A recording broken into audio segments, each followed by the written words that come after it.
So hello friends and families, இன்றைக்கி நம்ம யாரை பற்றி பேச போகிறோம்னு பார்த்தீங்கன்னா முகேஷ் சந்திரசேகர். ஸோ இவரை பற்றி உங்களுக்கு மோஸ்ட் ஆஃப் த பீப்புளுக்கு தெரிஞ்சிருக்க வாய்ப்பு இல்லை. பிகாஸ் இது வந்து சத்தீஸ்கரில் நடந்த ஒரு issue and most of the south channels வந்து எனக்கு கவர் பண்ண மாதிரி தெரியல. நான் வந்து அந்த மாதிரி நியூஸஸ் எதுவுமே பார்க்கல. ஸோ நம்ம வந்து ரெண்டு தான் பார்க்கலாம். ஃபஸ்ட்டு என்னென்ன ப்ராப்ளம்ஸ், என்ன ப்ராப்ளம், எப்படி நடந்துச்சு அப்படின்றத அவர் யார், இதை பற்றி ஒரு டீட்டெயில் ஆஃப் நியூஸை பற்றி பார்த்துடலாம். அண்ட் செகண்ட் ஆஃப் வந்து இதை பற்றின ஒரு டிஸ்கஷன், ஓகேவா? பிகாஸ் என்னுடைய பாயிண்ட் ஆஃப் வியூ வேறு மாதிரி இருக்கும், உங்களோட பாயிண்ட் ஆஃப் வியூவில் வேறு மாதிரி இருக்கும். எனக்கு வந்து அவ்வளோ எக்ஸ்போஷர் கிடையாது. எவ்வளோக்கு எவ்வளோ தெரிஞ்சிருக்குமோ அதை வச்சு தான் நம்ம ஒரு முடிவு எடுக்க முடியும். எனக்கு அவ்வளோ விஷயங்கள் தெரியாது. ஸோ எல்லாத்தோடைய பாயிண்ட் ஆஃப் வியூவும் சொல்லுங்கள், அதை வச்சு நம்ம இது பண்ணலாம். வந்து முகேஷ் சந்திரசேகர் யாருன்னு பார்த்தீங்கன்னா Basaguda, பைஜாப்பூர் district. Actually Basaguda village பைஜாப்பூர் district வந்து சத்தீஸ்கரில் லொக்கேட் ஆகிருக்கு. ஸோ அங்கே தான் அவர் வந்து பிறக்கிறாரு. இப்போ அவரோட ஏஜ் வந்து பார்த்திங்கன்னா 32 years ஓல்டு அவர், ஓகேவா? So he is an journalist. So first அவர் அங்கே பிறந்ததுக்கப்புறம் அவங்களுடைய அம்மா வந்து பார்த்திங்கன்னா இந்த அங்கன்வாடி இருக்குல்ல, ஸோ இந்த 6 வயசு வரைக்கும் இந்த மால் நியூட்ரிஷன் இருக்க குழந்தைங்களுக்கு வந்து ஃபுட்டு கொடுத்து பார்த்துக்கிற அந்த ஒரு இதில் வந்து ஒர்க் பண்ணாங்க. ஸோ அவங்க அப்பா வந்து சின்ன வயசில், இவர் வந்து குழந்தையாக இருக்கும்போது இறந்துடுறாரு. அவங்க அம்மா அதில் ஒர்க் பண்ணிகிட்டு இருக்கும்போது 2013, ஸோ 2013 வந்து அவங்க கேன்சரால் அவங்களும் இறந்துடுறாங்க. ஸோ இவருடைய எல்டர் பிரதர் வந்து யுகேஷ் சந்திரசேகர், ஓகேவா? ஸோ இதுதான் அவங்களோட ஃபேமிலி, ஓகே? ஸோ 2013 அவங்க அம்மா கேன்சரால் இறந்ததுக்கப்புறம் யுகேஷ் சந்திரசேகர், அதாவது அவங்க அண்ணா வந்து ஒரு இண்டிபெண்ட் ஜேர்னலிஸ்ட்டாக மாறுறாரு. அதாவது ஒரு ஃப்ரீலான்சராக, ஒரு யூடியூப் சேனல் வச்சுக்கிட்டு, ஸோ அந்த மாதிரி ஒரு இண்டிபெண்ட் ஃப்ரீலான்சராக இண்டிபெண்ட் நியூஸ் ஜென்ரேட் பண்ணி கொடுத்துருவேன். இந்த மாதிரி ஒரு ஜாபில் அவர் வந்து என்ஹான்ஸ் ஆகிறார். ஸோ அவருக்கு அடுத்து அப்படியே முகேஷ் சந்திரசேகர் என்ன பண்ணுறாருன்னு பார்த்தீங்கன்னா, அவர் வந்து இனிஷியலாக அவரோட ஸ்கூலிங்ஸ் இதெல்லாமே 2013 அந்த முடிச்சுட்டு, ஸோ இவரை மாதிரியே என்ன பண்ணுறாரு, இண்டிபெண்ட் ஃப்ரீலான்சர் ஜேர்னலிஸ்ட்டாக மாறுறாரு, ஓகேவா? ஸோ இண்டிபெண்ட் ஃப்ரீலான்சர் ஜேர்னலிஸ்ட்டாக மாறும்போது அந்த ஊரில் வந்து ட்ரைபல்ஸ் நிறைய பேர் இருப்பாங்க. ஸோ இப்போ பின்னால் தெரியுதுல, இந்த மாதிரி மலையில் வாழக்கூடிய மக்கள், அப்புறம் ரொம்ப இன்டீரியர் வில்லேஜில் இருக்கவங்களுக்குலாம் டிரான்ஸ்போர்ட் வசதியோ கம்யூனிகேஷன்ஸ் இதெல்லாம் எதுவுமே இருக்காது. அவங்களால போயிட்டு போடுற அளவுக்கு சத்தியம் கிடையாது, ஓகே? போயிட்டு கவர்மெண்ட்டை கம்ப்ளைண்ட் கொடுத்து அது வர வரைக்கும் வெயிட் பண்ணுற அளவுக்கு அவங்கக்கிட்ட ஃபினான்ஷியலாக போக்குவரத்து, டிரான்ஸ்போர்ட் இந்த மாதிரி அடிப்படை வசதிகளும் இல்லாத மக்கள்னு வச்சுக்கலாமே. ஸோ அவங்களுடைய ஒரு வாய்ஸாக தான் முகேஷ் சந்திரசேகர் வந்து சேனல் வந்து ரன் பண்ணிகிட்டு இருந்தார். ஸோ அவங்களுக்கு எதாவது ப்ராப்ளம்னா போயிட்டு மேல் இடத்துல சொல்கிறதும், ஸோ சில விஷயங்கள்லாம் பண்ணுறதும், இந்த மாதிரிலாம் அவர் வந்து அவருடைய யூடியூப் சேனல் வந்து பாஸ்டர் ஜங்ஷன் அப்படின்னு சொல்லிட்டு ஒரு இது வச்சுருந்தார். ஸோ அதோடய லிங்க் நான் டிஸ்கிரிப்ஷனில் கொடுக்குறேன், ப்ளீஸ் தயவு செஞ்சு பாருங்கள். பிகாஸ் அவர் ஒரு நல்ல மனுஷன் அவர். ஸோ இந்த விஷயத்தெல்லாம் கடந்து 2021 வந்து சத்தீஸ்கரில் பார்த்திங்கன்னா நக்சல் அப்படின்ற ஒரு அமைப்பு வந்து தாக்குதல் நடத்துது. அந்த தாக்குதல் அப்போ RSPF, அதாவது ரிசர்வ் போலீஸ் இருப்பாங்கள்ல, ஸோ ஏதாவது ப்ராப்ளமில் மாட்டிருக்கவங்கள போயிட்டு மீட் எடுத்துகிட்டு வருது. ஸோ இந்த மாதிரி விஷயத்துக்கும் அவர் வந்து ஹெல்ப் பண்ணி நிறைய பேருக்கு வந்து காப்பாற்ற வந்து ஹெல்ப் பண்ணியிருந்தார். ஸ்டேட் போலீஸ்லாம் அவர் அப்ரிஷியேட் பண்ணியிருந்தாங்க அந்த விஷயத்துக்கு. ஸோ இந்த அளவுக்கு சோஷியல் வெல்ஃபேராக இருக்க ஒரு மனுஷன் தான் முகேஷ் சந்திரசேகர், ஓகேவா? ஸோ இப்போ இதுதான் அவருக்கு வந்து வினையாக மாறுது.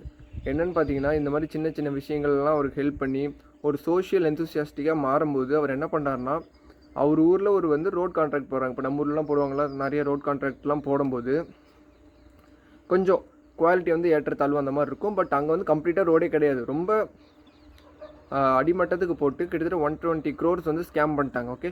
அங்கே இருக்கிற அந்த கான்ட்ராக்டர் வந்து ரோடை ஒழுங்காக அந்த ஊருக்கு போட்டு தராமல் 120 crores ஸ்கேம் பண்ணதை இவர் என்ன பண்ணிட்டார்னா, NDTVக்கு வந்து ஒரு ரிப்போர்ட்டை எடுத்து சப்மிட் பண்ணிட்டார்.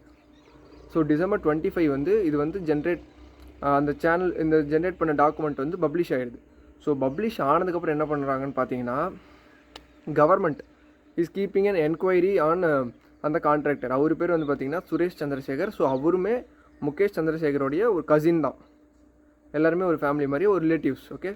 ஸோ அவர் மேலே ஒரு கமிஷன் வச்சு என்கொயரி பண்ணும்போது என்ன பண்ணுறாங்க, இப்படி 120 crores ஸ்கேம் எக்ஸ்போஸ் பண்ணிட்டானே அப்படின்னு சொல்லிட்டு January 1 சாயந்தரம் அவர் கடைசியாக பார்த்தது அந்த டைமிங்கில் தான். ஸோ அவர் வந்து கொல்லிக்கிட்ட சொல்லிட்டு போகிறாரு, இப்படி நான் வந்து அந்த கான்ட்ராக்டர்ஸ் அவங்களோட கூப்பிட்ருக்காங்க, பார்க்க போகிறேன் அப்படின்னு சொல்லிட்டு போகிறாரு, ஓகேவா? ஸோ போனவர் வந்து பார்த்திங்கன்னா அன்றைக்கி ஈவினிங்லேருந்து காணோம், Jan 1. ஸோ அவர் வந்து மிஸ் ஆகுறாரு. ஸோ அவர் அன்னைக்கு அந்த நாளே அவருடைய அண்ணன் பார்த்திங்கன்னா யுகேஷ் சந்திரசேகர் போயிட்டு கம்ப்ளைண்ட் ரைஸ் பண்ணுறாங்க. இப்படி போலீஸ் ஸ்டேஷனில் போயிட்டு பிரதரை காணோன்னு சொல்லிட்டு கம்ப்ளைண்ட் ரைஸ் பண்ணும்போது, ஸோ அதுக்கப்புறம் Jan 3 வந்து பார்த்திங்கன்னா Jan 3 evening by the evening வந்து அவர் ஃபோனை வச்சு ட்ராக் பண்ணுறாங்க. அவர் மொபைல் இருந்திருக்குள்ள கடைசியாக எங்கள் சுவிட்ச் ஆஃப் ஆச்சு. இப்படி ட்ராக் பண்ணிட்டு போகும்போது சுரேஷ் சந்திரசேகர் அவர் ஒரு ப்ராப்பர்ட்டி, இவரோட டெட் பாடி எடுக்கப்பட்ட இடம் வந்து பார்த்திங்கன்னா அவரோட ப்ராப்பர்ட்டி. ஸோ அந்த ப்ராப்பர்ட்டிக்குள்ளே சிக்னல் போயிருக்கும்போது இவங்க ஃபாலோ பண்ணிட்டு போய் செக் பண்ணி பார்த்தா அங்கே வந்து புதுசாக சீல் பண்ணப்பட்ட ஒரு செப்டிக் டேங்க் இருந்திருக்கு, புதுசாக சீல் பண்ணப்பட்டிருக்கு. ஸோ அதனால் அங்கே போயிட்டு சர்ச் பண்ணும்போது பார்த்தீங்கன்னா அதுக்குள்ளே அவருடைய டெட் பாடி வந்து ஃபைண்ட் அவுட் பண்ணியிருக்காங்க. ஸோ செப்டிக் டேங்க்குள்ளே சீல் பண்ணியிருக்காங்க ஒரு பாடியை. அதுக்கப்புறம் எடுத்து போஸ்ட்மார்ட்டம் பண்ணி பார்த்ததுக்கப்புறம் தான் தெரியுது. ஸோ அவரோட ஹார்ட் வந்து கிழிக்கப்பட்டிருக்கு. இப்போ உள்ளே இருக்க ஹார்ட் வந்து கிளியணுன்னா எந்த அளவுக்கு ஒருத்தர் டார்ச்சர் பண்ணணும், அந்த இடத்துல அடிக்கணும், எவ்வளோ டார்ச்சர் அனுபவிச்சிருக்கணும்னு நினச்சி பாருங்கள். அவர் நல்லவர், நல்ல மனுஷன், டெரரிஸ்ட் கிடையாது. நம்மளை மாதிரி ஒரு சராசரி மனுஷன், சராசரி விஷயங்களுக்காக இது ஏன் இப்படி பண்ணுறீங்கன்னு ஒரு கேள்வி அனுப்புகிற ஒரு மனுஷன் தான் அவர். இந்த மாதிரி ஒரு விஷயம். அப்புறம் கழுத்து உடைக்கப்பட்டிருக்கு. அதுக்கப்புறம் பார்த்திங்கன்னா தலையில் ஸ்கல்லில் ஏகப்பட்ட ஃப்ராக்சர்ஸ். ஸோ இத்தனை டார்ச்சர்ஸையும் அனுபவிச்சு வயிறு கிட்டத்தட்ட எல்லா பகுதியுமே டேமேஜ் பண்ணியிருக்காங்க சிவியராக. அவரோட கையில் இருந்த டேட்டோவை வச்சு தான் அவர் தான் அதுன்னு சொல்லிட்டு கன்ஃபார்ம் பண்ணுற அளவுக்கு ப்ரூட்டலாக டார்ச்சர் பண்ணியிருக்காங்க. ஸோ இந்த விஷயங்கள்லாம் தான் நடந்தது. ஸோ இது நடந்ததுக்கப்புறம் என்னாச்சுன்னு பார்த்தீங்கன்னா அந்த ஜேர்னலிஸ்ட் கம்யூனிட்டி இருக்குல்ல, ஸோ அவங்க வந்து சீஃப் மினிஸ்டர்கிட்ட ப்ரெஷர் பண்ணி ஸோ அவங்க வந்து ஒரு ஸ்பெஷல் டீம் அமைக்கிறாங்க. ஸ்பெஷல் இன்வெஸ்டிகேஷன் டீம் எஸ்ஐடி அப்படின்னு ஒன்று அமைச்சு 11 மெம்பர்ஸ் கொண்ட அந்த டீம் அமைச்சு ஐபிஎஸ் வந்து லீட் பண்ணுறாரு. ஸோ அந்த டீமை லீட் பண்ணிவிட்டு இந்த கிரிமினல்ஸை தேடி போகும்போது எங்கேருந்து படித்தாங்கன்னு பார்த்தீங்கன்னா ஹைதராபாத்தில் வந்து பதுங்கியிருந்த இவர் வந்து கேப்சர் பண்ணிட்டாங்க. ஸோ 3 பேர்த்தையும் அரெஸ்ட் பண்ணிட்டாங்க. ஸோ இவர் ஒருத்தர் கூட 2 பேர் அவங்க தம்பி. ஸோ இவங்க எல்லாருமே பார்த்தீங்கன்னா முகேஷ் சந்திரசேகரோட ஒரு கசின்ஸ் ரிலேட்டிவ்ஸ் தான், ஓகேவா. ஸோ அவங்க 3 பேரும் கிட்டத்தட்ட அந்த சுரேஷ் சந்திரசேகர் இருக்கார்ல, அவர் வந்து காங்கிரஸ் லீடர் அப்படின்னு சொல்லிட்டு சொல்கிறாங்க, கட்சி பொறுப்பில் இருந்த ஒருத்தர். ஸோ அவங்க 3 பேரும் சேர்ந்து இவர் ரொம்ப அடித்து துன்புறுத்தி கொண்டு இது பண்ணியிருக்காங்க. ஸோ இதுதான் ஆக்சுவல் ப்ராப்ளம், ஓகே. நாமெல்லாம் சொல்கிறோம்ல, ஸோ இதுதான் ஆக்சுவலாக நடந்த ஸ்டோரி. ஸோ இப்போ டிஸ்கஷன் பார்ட்டுக்கு போயிடலாம். ஏன்னா இதுக்கு மேலே இதில் டீட்டெயிலாக பண்ணுறதுக்கு எதுவுமே இல்லை. ஸோ இதுதான் ஓவராலாக நடந்த ஒரு விஷயம், ஓகே. ஸோ இப்போ வந்து டிஸ்கஷனில் என்னென்னு பார்த்தீங்கன்னா இதுதான் ரொம்ப முக்கியமான விஷயம். ஸோ இதெல்லாம் நடந்தது. இதுக்கப்புறம் நம்ம பேச போகிறது தான் உங்களுக்கும் சரி எனக்கும் சரி ஏதோ ஒரு அவேர்னஸை கொடுக்கக்கூடிய ஒரு விஷயம். இப்போ நம்மளை சுற்றி நிறைய பிரச்சனைகள் நடக்குது, ஓகேவா. ஸோ அதெல்லாத்தையும் நம்ம போய் கேட்டுட்டு இருந்தோன்னா கேட்கணும் தான். பட் யார் தெரியுமா, எல்லாருமே கேட்கணும். இப்போ ஒரு ஊரில் ஒரு பிரச்சனை அப்படின்னு சொன்னாங்கன்னா உங்கள் ஊரில் இருக்க ஒவ்வொருத்தருக்குமே அந்த பொறுப்பு இருக்குது, போய் கேட்கணுன்றது. ஒருத்த மட்டும் உங்களுக்காக போயிட்டு ஹீரோ மாதிரி நிற்க மாட்டான். இந்த வாய் மூடி நடக்காதே அப்படின்னு ஒரு லைன் வந்து விஜய் சாரோட பாட்டில் வரும்ல, அந்த மாதிரி தான் ஒரு சின்ன விஷயம் தப்பாக போகுதுன்னா எல்லாருமே போய் வந்து கொஸ்டின் ரைஸ் பண்ணும். இப்படி தனியாக ஒத்தாலாக போனால் இப்படி தான் பண்ணுவாங்க. ஸோ அதனால் எல்லாத்துக்குமே ரெஸ்பான்சிபிலிட்டி இருக்குது. இப்படி ஒரு விஷயம் நடக்குதுன்னா தயவு செஞ்சு யூனிட்டியாக எல்லோரும் கேட்க முயற்சி பண்ணுங்கள்.